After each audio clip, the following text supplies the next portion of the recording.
আসসালামু আলাইকুম দর্শক। বহু প্রত্যাশা নিয়ে এবং বহু চড়াই উতরাই পেরিয়ে বহু চ্যালেঞ্জের পর 12 ফেব্রুয়ারি নির্বাচন এবং তারপর এই অন্তর্বর্তীকালীন সরকারের জম আমল পার হয়ে একটা নিঃশ্বাস ফেলার জায়গা পাওয়া গেছে, একটা ব্রিদিং স্পেস পাওয়া গেছে। আমরা বারবার বলছিলাম এবং বাংলাদেশের বহু বছরের পুরনো, প্রায় অর্ধ শতাব্দী হবে কিছুদিন পরে রাজনৈতিক দল বিএনপি রাষ্ট্র ক্ষমতায় এসছে। তার প্রধান, তিনি বহু ত্যাগ তিতিক্ষা নির্যাতন, পৃথিবীর যদি বলেন যে উল্লেখযোগ্য রকম পারিবারিক সংকটের পর তিনি প্রধানমন্ত্রী আছেন। তার সময়ে যে প্রত্যাশা, সেই প্রত্যাশার প্রথম মাসে কি কি ঘটনা ঘটল, আমি যে ইস্যুটাতে আপনাদের এখন কনসেন্ট্রেট করব, যে এই মুক্তিযুদ্ধ, বঙ্গবন্ধু শেখ মুজিবুর রহমান, 71 এই রিলেটেড। এখন এইটার মধ্যে দিয়ে যে কোনোভাবে আওয়ামী লীগ চলে আসে, কারণ আওয়ামী লীগ মুক্তিযুদ্ধের সময় নেতৃত্ব দিয়েছিল। সেই আওয়ামী লীগ আসার কারণে কিছু মানুষ আছে এই বাংলাদেশে সব সময় ছিল। এটা শেখ মুজিবুর রহমান তিনি যখন বেঁচে ছিলেন তখনও বাংলাদেশকে ভালোবাসত, মুক্তিযুদ্ধের পক্ষের শক্তি, কিন্তু শেখ মুজিবুর রহমান তার শাসন, তার নেতৃত্বকে চ্যালেঞ্জ দেওয়া কিছু মানুষ ছিল।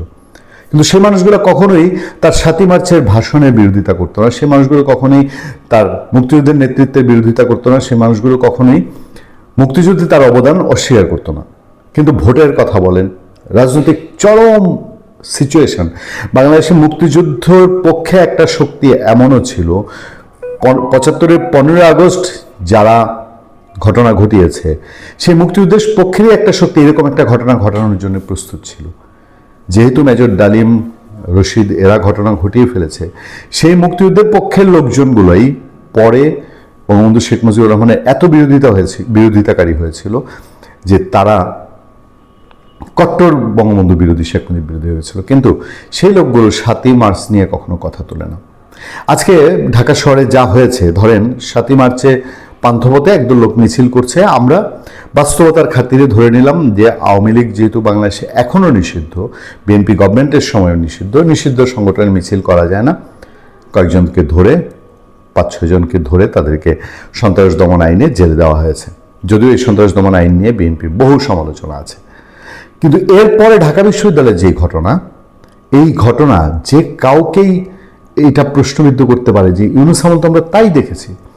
ইউনূস আমলে মঞ্চ 71 রিপোর্টার্স ইউনিটিতে প্রোগ্রাম করতে গেছে, তাদেরকে সেই একই ট্যাগ দিয়ে যে 71-এর কথা বলে আওয়ামী লীগকে নিয়ে আসা হচ্ছে, এই কথা বলে তাদের উপরে আক্রমণ করা হলো, হেনস্থা করা হলো, গায়ে হাত তোলা হলো। তারপরে সেই হামলাকারীদের কিছু করা হলো না, যারা আক্রান্ত হলো তাদের নামেই এই সন্ত্রাস দমন আইনি মামলা দিয়ে মাসের পর মাস জেল খাটানো হলো। সেম এখন একই রকম হামলার শিকার হলো ঢাকা বিশ্ববিদ্যালয়ের নেত্রী ইমি, তার সাথে 2 সহযোগী, এবং তাদেরকে আবার ধরে নিয়ে থানার ভিতরে মব হলো।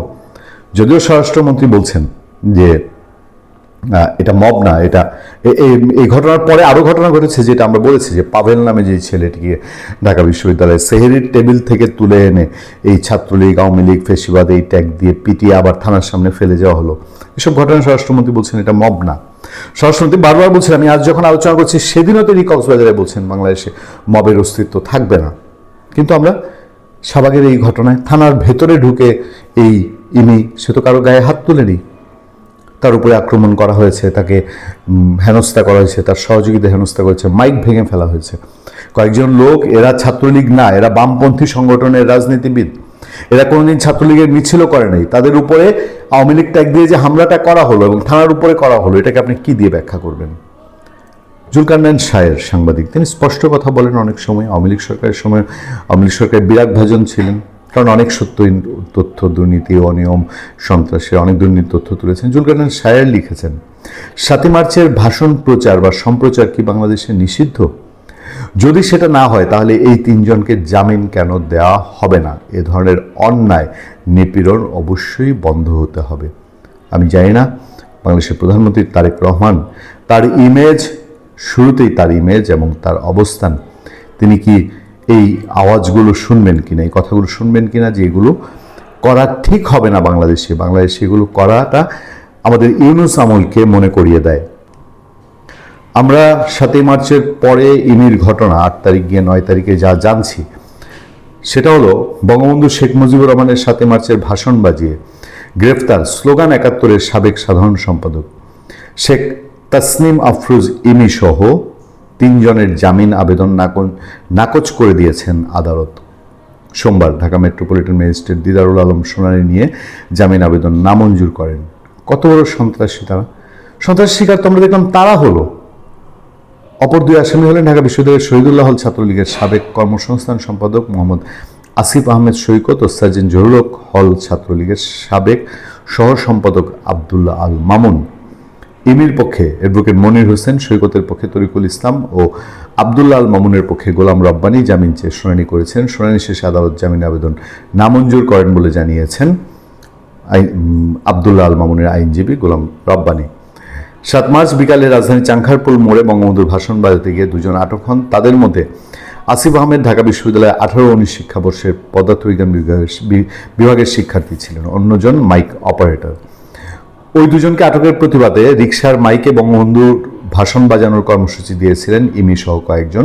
ঢাকা বিশ্ববিদ্যালয়ের কেন্দ্রীয় ছাত্র সংসদ ডাকসু নির্বাচনে বাম সংগঠনগুলোর প্রতিরোধ পর্ষদ প্যানেল থেকে ভিপি প্রার্থী ছিলেন ইমি। রাত 9:30টায় কর্মসূচি শুরু হয়। এরপর রাত 10টা দিয়ে কয়েকজন এসে, আমরা এই ঘটনা আপনাদেরকে বলেছি, পরে ডাকসুর ওই যে সাহিত্য সংস্কৃতি বিষয়ক সম্পাদক, যাকে ডাকসুর শিক্ষার্থীরা ইউরেনিয়াম বলে চিনে, মোসাদ্দেক ইবনে আলী মোহাম্মদ ও সমাজসেবা সম্পাদক এবি জুবায়ের রিকশাটি টেনে শাহবাগ থানার ভেতরে নিয়ে যায়। শিবির প্যানেলের এরা রিকশা টেনে শাহবাগ থানার ভেতরে নিয়ে যায়। এ সময় ইমির সঙ্গে থাকা মামুনকে ছাত্রলীগ তকমা দিয়ে টেনে হিঁচড়ে থানার ফটকে নিয়ে মারধর করা হয় ইমিকেও। জুলাই অভ্যুত্থানের পর মামুন সার্জেন্ট জহুরুল হল শাখা ছাত্রলীগের কমিটি থেকে পদত্যাগ করেছিলেন। ছাত্রশক্তির নেতাকর্মীরা ধরে ইমি ও মামুনকে টেনে হিঁচড়ে শাহবাগ থানার ভেতরে নিয়ে পুলিশের হাতে তুলে দেন। তাহলে আর কাকে মব বলে? ইউনূস আমলে তো এগুলোই হয়েছে। যে কোনো একটা মানুষকে ধরা হতো, সে যদি আওয়ামী লীগ ছেড়েও আসে, ছাত্রলীগ ছেড়েও আসে, কোনো ধরনের অপরাধে জড়িত না হয়, আজকে কত মাস, জুলাই অভ্যুত্থান হয়েছে কত মাস, 2 বছর পূর্ণ হবে আর কিছুদিন বাদে। এতদিন এই ছেলেগুলোকে তো ধরে, তারা ইউনিভার্সিটি হলেই ছিল, ইউনিভার্সিটিতেই থাকতো, কই কখনো তো বলেনি এখন বঙ্গবন্ধুর ভাষণ বাজানোর কারণে তাদের উপরে এই ভয়াবহ দুর্যোগ। এছাড়া তাদের বিরুদ্ধে পুলিশে কাজে বাধা দেওয়া, থানা হেফাজত থেকে আসিফ আহমদকে ছিনিয়ে নেওয়ার চেষ্টার অভিযোগ আনা হয়েছে। দেখেন, রবিবার ইমি সহ 3 জনের বিরুদ্ধে সন্ত্রাস বিরোধী আইনে মামলা করে শাহবাগ থানা পুলিশ। মামলায় অভিযোগ করা হয় আসামিরা মসজিদের দিকে মুখ করে লাউড স্পিকারে উস্কানিমূলক স্লোগান দেন। তারা সরকার বিরোধী ষড়যন্ত্রের উদ্দেশ্যে নিষিদ্ধ সংগঠন ছাত্রলীগের কার্যক্রম সচল করার চেষ্টা করে। তাদেরকে ছিনিয়ে নেওয়ার চেষ্টা হয়। মামলার বিবরণীতে বলা হয়েছে, এই ঘটনার সময় ডাকসু প্রতিনিধি এবি জুবায়ের ও মোহাম্মদ মোসাদ্দেকের নেতৃত্বে একদল শিক্ষার্থী আবদুল্লাহ মামুন ও শেখ তাসনিম আফরোজ ইমিকে আটক করে পুলিশে সোপর্দ করে। তাদেরকে যে মারধর করা হয়েছে, প্রেশার তৈরি করা হয়েছে, এগুলো কিছুই না। আসলে কি, আমরা এই রাজনৈতিক বিরোধ বিদ্বেষ দেখতেই থাকবো এবং একটা পর্যায়ে আবার এই কোণঠাসারা তারা আবার একটা কিছু করবে। এই সব থেকে বাংলাদেশের আর কোনো মুক্তি নাই, কোনো উদ্ধার নাই। ভালো থাকবেন, সুস্থ থাকবেন। আপনার সাথে আমি আতিক রহমান, পূর্ণিয়া।